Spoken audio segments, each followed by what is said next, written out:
আজকে আমার কিন্তু ভিডিও বানানোর একেবারে ইচ্ছা ছিল না, অর্থাৎ সেই ধরনের মেন্টাল কন্ডিশনে আমি নাই। আমি কিন্তু খুব বিদুরভাবে আছি, অত্যন্ত মর্মবেদনার মধ্য দিয়ে আছি। এবং তার অন্যতম কারণ হলো এই যে এখানে একটা বাচ্চা দেখতে পাচ্ছেন না, এই বাচ্চাটা, এই যে ছোট্ট একটা বাচ্চা দেখতে পাচ্ছেন, তো এই বাচ্চাটাই বস্তুত ওই কারণ। এখন এই বাচ্চাটা হলে আমার কে, এ বিষয়ে আপনাদের কাছে একটা ধাঁধা থাকলো, আপনারা অবশ্যই এই ধাঁধার উত্তর দেওয়ার চেষ্টা করবেন। তো এই মানে ভিডিওর মূল এবং আমি কেন আসলে বিষাদময় আজকে দুঃখ ভারাক্রান্ত সেটা বুঝতে গেলে আগে এই বাচ্চাটার একটু হালকা টাইপের নাচ দেখতে হবে। এই বাচ্চাটার বয়স কিন্তু 1 বছর। হ্যাঁ, তো আমরা একটু তার নাচ দেখি, কি বলেন?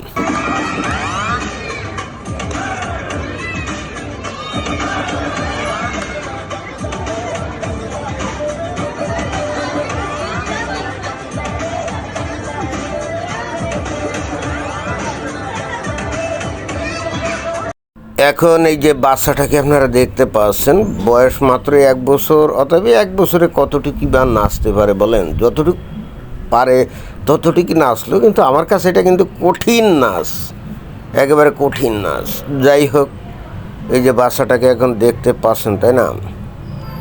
এই বাচ্চাটার আরও দুই একটা ভিডিও আমরা দেখি, তাহলে আরও পরিষ্কার হবে ঘটনাটা আসলে কি। বাচ্চাটা এখন তার বাবার সাথে খেলাধুলা করছে, দেখছেন? খুবই উৎফুল্ল, তাই না? একেবারে প্লেফুল বাচ্চা।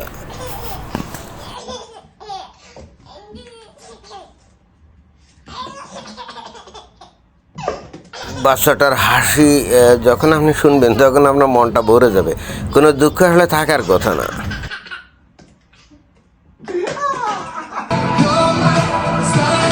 বাচ্চাটা এবার পিয়ানো বাজানোর চেষ্টা করছে, দেখেন। ওই টেলিভিশনে একটা প্রোগ্রাম হচ্ছে, ওইটা দেখে দেখে বাজানোর চেষ্টা করছে, দেখেন কি অবস্থা।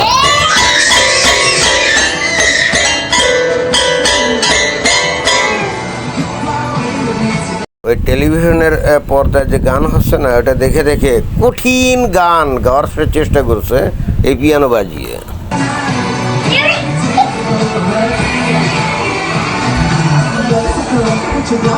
সে এখন ওই যে টেলিভিশন পর্দার সামনে গেল, গিয়ে দেখার চেষ্টা করছে কি গান। এবার ফিরে গিয়ে আবার বাজাবে, দেখেন।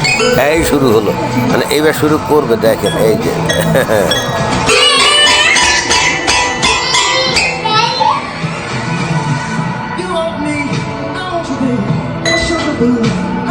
আবার দেখার জন্য ওই যে যাচ্ছে, দেখছেন? ওই যে যাচ্ছে এবং এই যে দেখছে, ভালো করে নজর করে খেয়াল করে শুনছে কি পুরা গায়েটায়। এইবার দেখেন, ওই মাথা ঝাঁকালো। এর মানে কি জানেন? এর মানে হচ্ছে, এই তোমরা গান গাচ্ছো, আমিও পারি, ভাব কিন্তু সেই রকম। ও মাথা ঝাঁকিয়ে এই যে ফিরিয়ে এসে আবার পিয়ানোতে বসে গান বাজাবে না। ওর মা বাবা কিন্তু ওর ভাষা পুরো বোঝে না, বাট আমি কিন্তু ওর ভাষা পুরোটা বুঝি। ওর মানে হচ্ছে, ও ওই যে মাথা ঝাঁকালো না, মাথা ঝাঁকিয়ে ওদের বোঝানোর চেষ্টা করলো, মানে টেলিভিশনে যারা নাচছে গাচ্ছে আর কি, এই তোরা এইটা পারিস আর আমি কি পারি না, এটা কোনো কথা হলো? এটা কোনো বিষয়? অনেকটা কিন্তু আমার অ্যাটিটিউডের মতো, বুঝছেন? এই বাচ্চাটার স্বভাব চরিত্র কিন্তু আমার অ্যাটিটিউডের মতো, অর্থাৎ আমারও অ্যাটিটিউড কিন্তু ওরকম। কেউ কোনো জায়গায় কোনো কিছু করতে পারলে বা পারলে সেটা অন্য মানুষ পারবে না, বিশেষ করে আমি পারবো না, এটা তো হতেই পারে না। আমি চিন্তা করি, যাই তুই বেটা পারিস, তো আমি কেন পারবো না? তো এই বাচ্চাটার অ্যাটিটিউড কিন্তু আমার মতো। ওই যে দেখে মাথা ঝাঁকিয়ে চলে আসলো। এবং ভাব, ওর মা বাবা, আমি ওর মা বাবাকে জিজ্ঞেস করেছি, এটার মানে কি জানো? তোমরা বলতে পারো? তোরা কিন্তু বলতে পারে না। আমি বলছি এটার মানে হচ্ছে, ও বস্তুত আমার মতো অ্যাটিটিউড করলো। সেটা কি? তোরা পারিস, আমি কি পারি না, এটা কোনো কথা হলো? তোরা এমন কি যে তোরা পারলি আর আমি পারবো না? তো যাই হোক, আমরা তার পিয়ানো বাজানো আর একটু শুনি নাকি।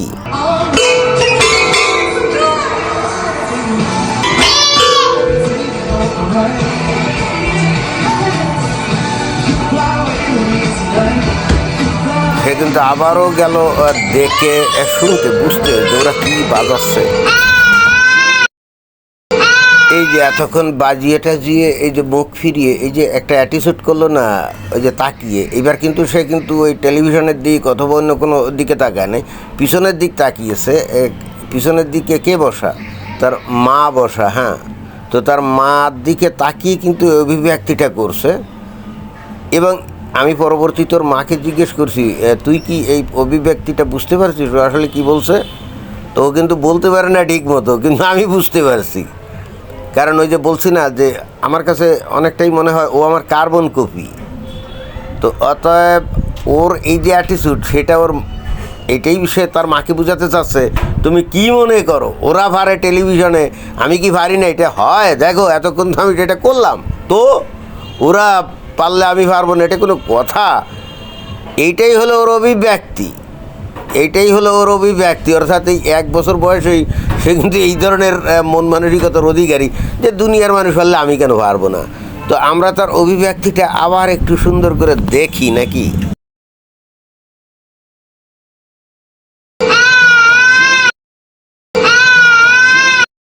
তো যাই হোক, ইন্টারেস্টিং ব্যাপার হলো, আমি প্রথমে বলছিলাম না যে আমার মনটা খুব খারাপ, বেদনা বিদুর।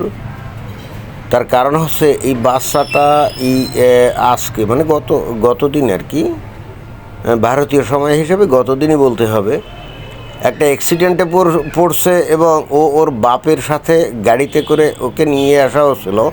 ওর মাকে কাজের জায়গায় ওর বাপ পৌঁছে দিয়ে যখন ফিরছিল, তখন ঘটনা তো ক্যানাডাতে, এটা তো বলাই বাহুল্য, আপনারা জানেন।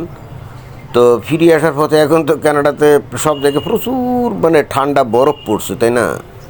তো প্রচুর বরফ পড়ছে এবং বরফের মধ্যে গাড়ি চালানো কিন্তু বেশ টাফ ব্যাপার। যারা নাকি ভারতে গাড়ি চালান, বাংলাদেশে গাড়ি চালানোরা আসলে বুঝবেন না যে বরফের ওপর গাড়ি চালানো কত টাফ ব্যাপার।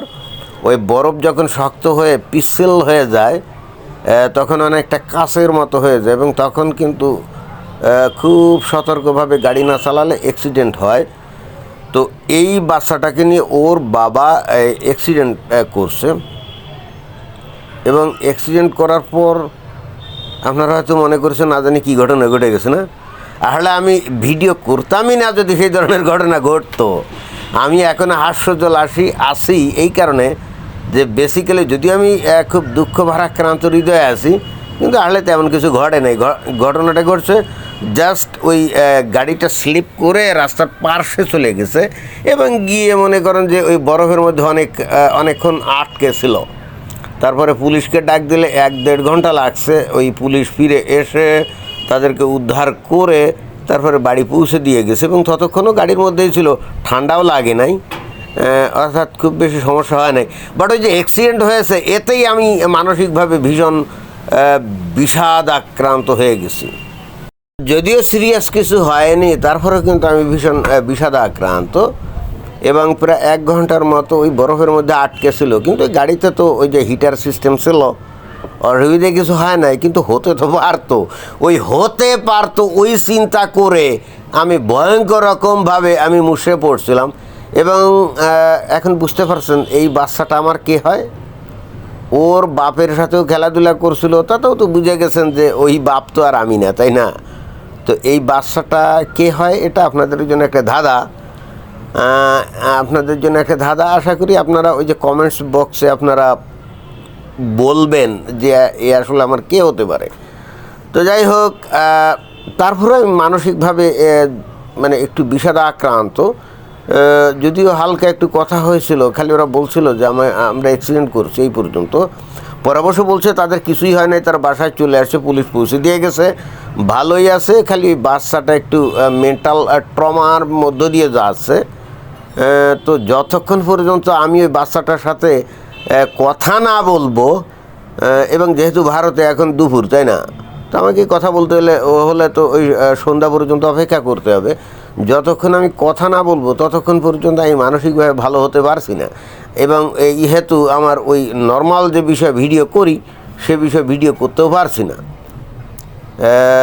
কিন্তু তারপরে চিন্তা করলাম যে এই বিষয়টা আপনাদেরকে অবগত করালে খারাপ হয় না, অ্যাটলিস্ট আপনারাও আমার ব্যথায় সমব্যথী হলেন এবং বাচ্চাটার কার্যকলাপ আপনারা দেখলেন। এবং আমি আবারও বলছি, এই বাচ্চাটা কিন্তু আমি মনে করি যে আমার অনেকটা কার্বন কপি। ওর যে ভাবভঙ্গি, ওই বয়সে আমারও ভাবভঙ্গি অনেকটা এরকম ছিল।